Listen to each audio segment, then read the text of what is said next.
நீங்க சொல்ற விஷயம் வந்து ரொம்ப சின்ன விஷயம். ஹாஸ்பிட்டல்ல போய் சரி பண்ணிக்கிற மாதிரியான விஷயம்னா வர வேணாம்.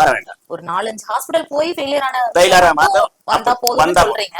இன்னொன்னு அவ்வளவு பெரிய விஷயத்துக்குமே ஒரு சின்ன காலம் தானே இந்த 3 மாசம், அதுக்கே நிரந்தர தீர்வு கொடுத்துறதெல்லாம் சொல்றீங்க. அதெல்லாம் கொடுக்கலாம்ல. அது அந்த மாதிரி உள்ள ட்ரீட்மெண்ட் நீங்க செய்யுது. அதுக்குள்ள மருந்துகள் இது வந்து நம்ம ஆஸ்பத்திரிக்கு முன்னே உள்ள காலத்துல இருந்து நாங்க செஞ்சு வர்றோம். ஆஸ்பத்திரி வந்தது இப்போ அது வேற.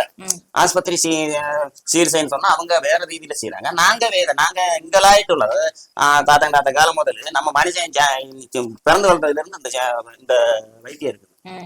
உங்களுக்கு புரியுதா?